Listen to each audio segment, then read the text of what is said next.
get ready for no sleep because it's gonna happen. Your work schedule will be all over the place. There's never a full set schedule when you're an entertainer. It's just, things come up, gigs come up, and you gotta roll with it. You gotta be ready to just, I remember on my first record being introduced to this business and the whirlwind of my first record being a success and taking off. It was just like, boom, it's that jolt of like, okay, here we go. Before you even know what's happening, it's like, you're booked here and here and here and here, and the demand's like all over the world, internationally. It's just like my first time with that being, I get nauseous when I'm jet lagged. So it was just like, it takes a moment for your body to really adjust to that kind of a lifestyle and that kind of a schedule. And it's hard. And, getting no sleep and having to perform is tough. There's no two ways about it. It's a bitch. And nobody likes it, but it happens. You have to learn how to adjust your body and roll with it, and this is a lesson that you might learn. Oh, maybe I shouldn't have, stayed up that late. Maybe I shouldn't have drank that extra coffee after dinner. You got to get tips from those around you maybe to help manage how your body and get to know your body and how it reacts to that. But just be prepared that sleep is something that will not come easy.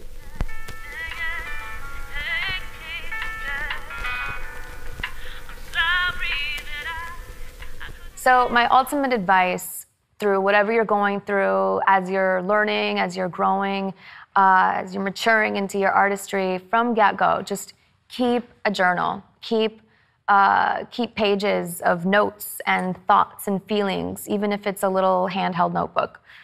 Jot things down that make you feel something, feel anything. But the more you write to yourself, the more you come home from a long day and you have an emotional day. It doesn't have to be in poem form or lyric form or anything perfect. Just write to yourself. Write your stories as you go.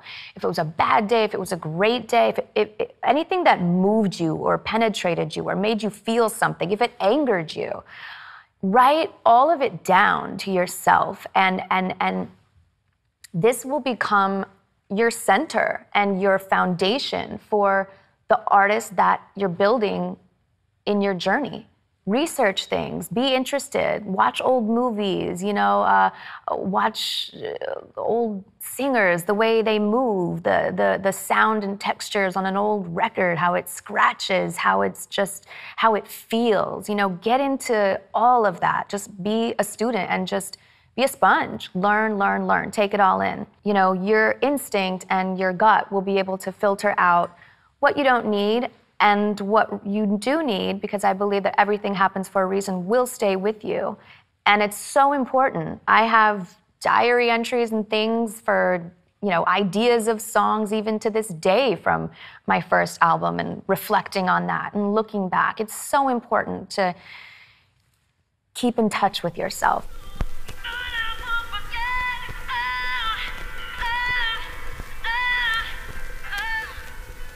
If you're out there and you're faced with, sort of being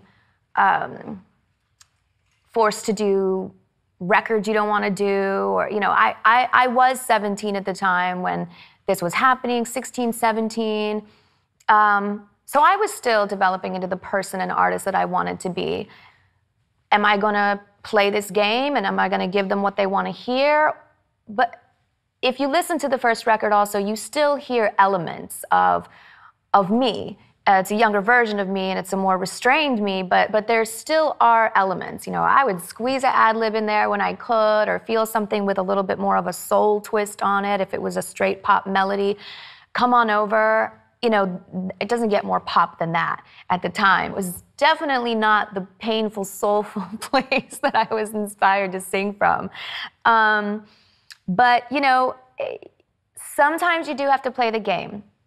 Trust your gut, trust your instinct. What I can say to you, and what I always find to be the best thing ever, is keep writing to yourself. Never lose who you are. Stay in contact with yourself, because the more people you encounter whether it even be people you consider your close friends or even your family, everybody's gonna have some kind of advice. You're gonna get it from teachers and vocal coaches and label people. Everyone's going to have an opinion about you. So you're gonna be pushed and pulled and twisted and turned. At least I was. But whatever you do with that, you cannot lose your own spirit and your own sense of yourself.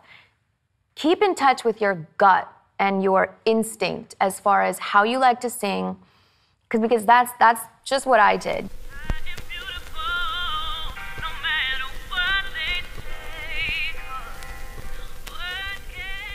Everybody has a hate club, basically.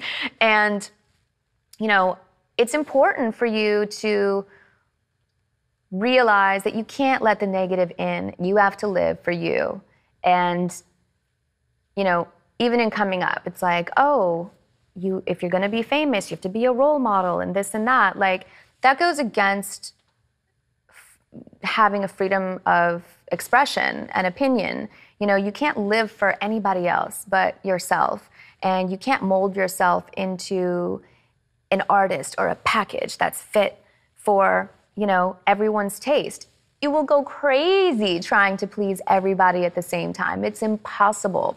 So it's so important just to do really what makes you feel comfortable with you. So I literally am so for, and I tell the kids, anyone that I interact with on The Voice, they're thrust into this whole world of exposure, and they're not used to, you know, receiving all this attention. And I just, little by little, if you're in the game long enough, I see their self-confidence sometimes get smaller and smaller and smaller. And that's what I mean. It's such a mental game, because I watch these talented kids who come in so strong, and they might get, you know, all 4 buttons pushed for them on the show in the initial blind audition, and they come in like champs, and they're ready to go. And then the more they hear and read the stuff about them online and criticism, it just breaks my heart that I can see their spirits breaking.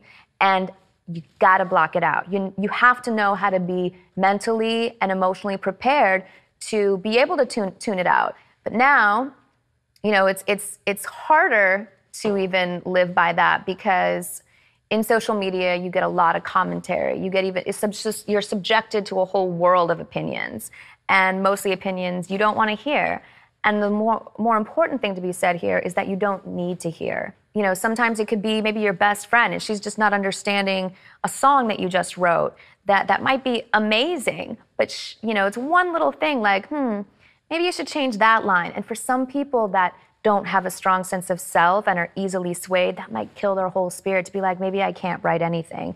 And you get really insecure. I've seen that happen to people, and it just, you know, decide for yourself that you're not going to partake in the negativity that's sometimes projected at you. And usually the people that actually have the worst things to say wish they had your talent, or wish that they had some sort of expression. Because when you have things going on, you don't need to talk negatively about anyone when you feel good about yourself. Just remember that.